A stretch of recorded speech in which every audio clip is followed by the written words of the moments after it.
This is how Black Ops 6 will save Warzone. Yo, what up YouTube? Welcome back to the channel. Today we're going to be discussing all things Warzone and Black Ops 6. As you guys know, Black Ops 6 comes out on October 25th and the Warzone transition or integration period will probably be a month after that, around November 25th or the beginning of December. So today we're going to talk about all things Warzone and how it's going to change entirely from the Black Ops 6 integration when it comes to movement, when it comes to buy stations, when it comes to backpack systems, score streaks, loadouts, you name it, we're going to talk about it. If you guys do enjoy today's video, please make sure to smash that thumbs up and subscribe, and let me know in the comment section down below if you think Black Ops 6 is going to ruin Warzone or you think it's going to save it. Alright guys, let's hop straight into the video. As you guys can tell, I do have some Black Ops 6 Warzone here playing in the background. This was from COD Next. This is from The Broken Machine.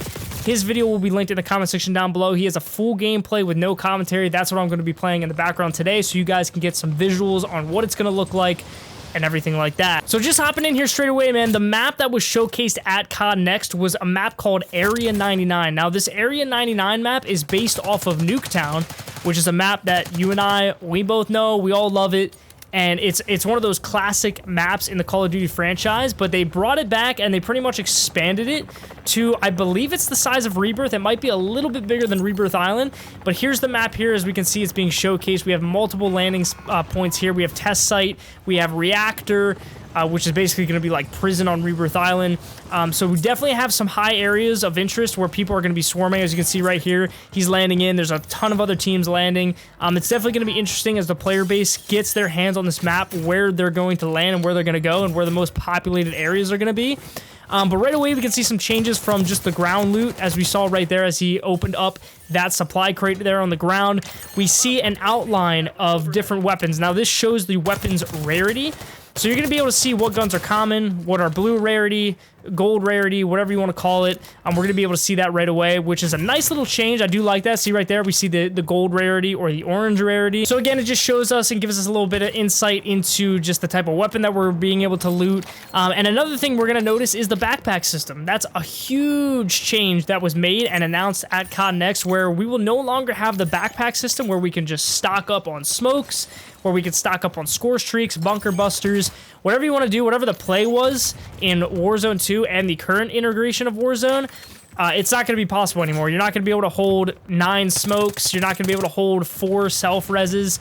It's just not going to be possible, which means that this goes back to the Warzone 1 type of play, where people are really going to have to focus in on how they're going to utilize the items they do have, what they can carry on hand, and how they're going to play to the end of the game, which I think is going to open up for a lot more opportunity for people to get in some really good gunfights and some really cool end game situations. I feel like we're really not going to get into that type of scenario which we have today, where the whole end game is just smokes. Everyone's just popping smokes, and then you do a live ping through the smoke, and it's just a cheap kill to win the game. I don't think it's going to be that way. I think it's going to be a lot more just dependent upon your own gear, what you have at the moment.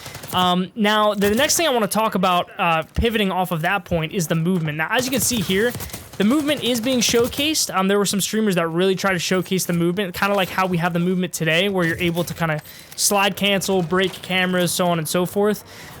In this iteration of Warzone, what I noticed is that at COD Next, the movement, especially Omni movement, because the brand new movement system that's being added, I loved it in the beta. I thought it was absolutely fantastic. However, the one thing that a lot of streamers mentioned, I think FaZe Swag mentioned this and really emphasized that in the Warzone integration, what we're watching right here, it felt so much slower in terms of movement and how the Omni movement played out than what it is in multiplayer. Now, that is a major concern, because if we slow down the movement even a little bit for Warzone, I think it's going to wreck the momentum. And honestly, it's going to take a lot of the fun out of aggressive play styles, especially because a lot of the player base and a lot of the viewership for Warzone is dependent upon that fast, quick movement, TikTok, YY movement, if whatever you want to call it. It's very dependent upon that, and so if you take that element out, we saw this a lot in the Modern Warfare 2 integration of Warzone, where we had basically no movement, or movement was practically useless on every level.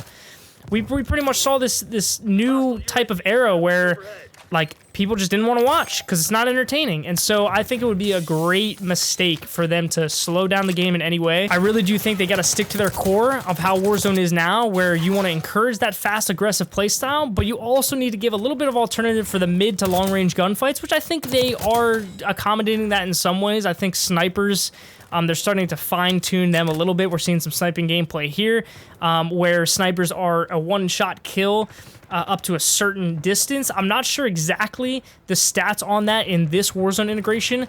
I know in Warzone 1, it was literally a one-shot kill at pretty much like any distance, which I thought was so sick. I love sniping in Warzone 1. I haven't really gotten back into sniping since Warzone 1.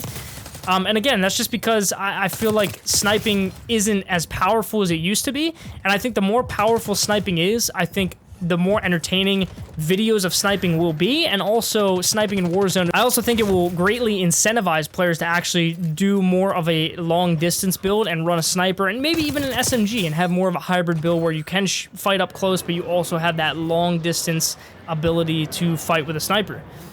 A lot of this can be compared to the Kar 98 and, say, the MP5 from Warzone 1. So a lot of different things to think about when it comes to this new integration, but I really do hope they keep it sped up, they keep the movement exactly how it was in Black Ops 6 multiplayer, because it was fast, no delay. I thought it was fantastic, honestly. Of course, everything can be tuned and be made better. I think they can make the Omni movement a little bit more responsive. You do have to kind of gain a little bit momentum to slide and dive and move in all the different directions that they allow you to move. And so I think if they took that out and they just allowed you to immediately dive or immediately slide and immediately sprint in any direction and make it so much more responsive, I think the potential to build upon movement plays would just expand exponentially. I think you'd be able to really utilize movement, and it would just raise the skill gap ceiling to like such a high level. And I think that's really what we need, because I think the more competitive a game gets in terms of skill gap, the more fun it is to watch in terms of content, and honestly, the more rewarding it is as you, as a player, hop in and try to get better at the game and try to learn the mechanics and grow as a personal player. I really do think it's more rewarding in that sense. The other thing I really want to touch on is kind of like the looting mechanic as well. I'm not sure we have the type of looting style we have from Warzone 1. It looks like it a little bit, where we have the loot that's just kind of like dispersed all over the ground. That has been changed in a couple iterations of Warzone, and I'm not entirely sure how it's going to go in this one. They could definitely change things from the time this video comes out to the time of release. Absolutely. In fact, they could change a lot of things based upon player feedback, or even go against player feedback. We've even seen that before in the past. But I will say this, my personal opinion, I love the looting mechanic, or the loot dispersion mechanic from Warzone 1, where it was just all on the ground, it was easily accessible, you could run over it.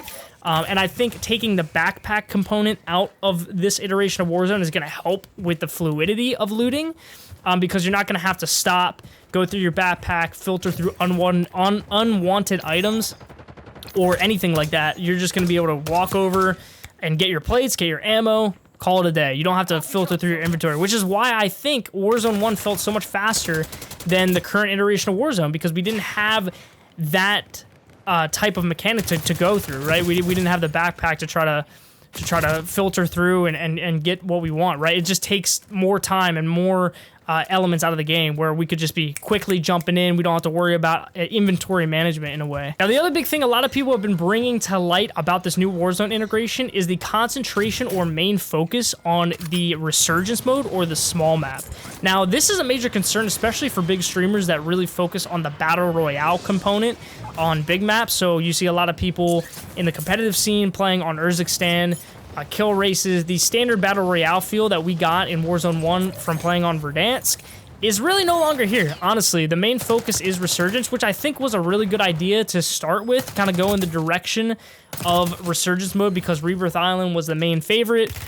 The big maps that they came out with, honestly, in my opinion, really weren't anything special. I didn't think Caldera was anything special. I didn't think Al Mazrah was anything special. And I don't think Urzikstan is anything special, to be completely honest. So I, as a player, would rather play Rebirth than any of those big maps. But that's just me. Now, there's a ton of other players that really enjoy the big map. And I think focusing solely on the Resurgence mode and the small maps does kind of a disservice to a good amount of the player base that just enjoy kind of hopping in, going for high kills, but also really enjoying the Battle Royale component of what it feels like to just play for your life, right? Because in Resurgence, you have unlimited lives, you're able to just die, respawn right away, so you don't have that pressure of having to stay alive. And so honestly, I think the biggest mistake that they did in terms of just announcements at Call of Duty Next and like what they're doing for the full Warzone rollout is, I think the biggest mistake was completely taking out the Verdansk deployment, right? They just announced that it's going to be deployed and live in spring. So we have literally almost a full year,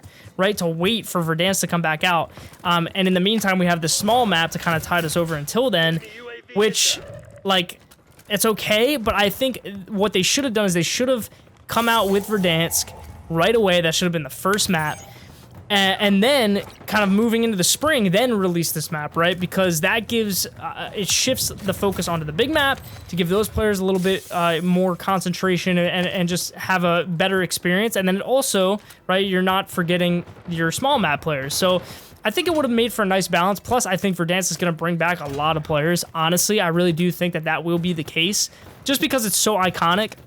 And everyone loved Verdansk from the old days. And so hopefully everybody enjoys the mechanics and the feel of the new Warzone. If they don't, it's really going to make Verdansk a big letdown, which I'm really hoping is not the case, but I don't think it will. I think the movement and the mechanics, it's going to have that Black Ops feel, which is so needed, I think. I think we've had such a modern warfare feel to Warzone for so many years now that it's honestly just getting stale. I think having a brand new experience is going to be really, really good. And it's going to be something that maybe we're going to be able to get used to and really enjoy more so than the other iterations of Warzone. I really do hope that that is the case. Me as a streamer and a content creator, my main goal and focus for content has largely been over the past 3 years focused on high kill games, movement, you know, going for those really nice games where you're just popping off, dropping high kills, 30s, 40s. Man, you guys know that I love that type of playstyle, and I am competitive in that way. I do want to continue doing that type of content, don't get me wrong, but there is something about the big map that I think would make for good content, and I think if they do it right and they really focus their time on Verdansk and maybe the competitive aspect, kind of like how they do in Fortnite, right? Fortnite has a lot of competitive opportunities in all areas of Fortnite, zero builds and build modes. If they added that for big map and small map and they just expanded it so that more players could get more recognition, I think it would just make it for an insanely fun experience here on Warzone. And I really do hope that, you know, it's all good. A couple of the other things I'm seeing here, man, is just, you know, we're seeing a lot of the same things in terms of equipment. Buy stations don't seem to be any different, and loadouts are returning, which is a huge thing. If they get rid of loadouts, bro, Warzone is not Warzone, all right? And so, so I think having that loadout, being able to rank up your guns in Black Ops 6 multiplayer, bring them over to Warzone, and just have that super fun, rewarding experience of just absolutely shredding the lobby. I think it's going to be back, boys. I think it's going to be back. I'm super excited. I hope you guys are excited, man. Let me know in the comment section down below. Again, I asked you this in the beginning of the video. I really do want to know and hear your response. Do you guys think that this iteration of Warzone with Black Ops 6, do you think it is going to revive the Warzone fan base? If you guys do, let me know in the comment section down below. As always, make sure to like and comment. I appreciate you guys. I hope you guys did enjoy today's video, and I'll see you guys in the next one. Peace.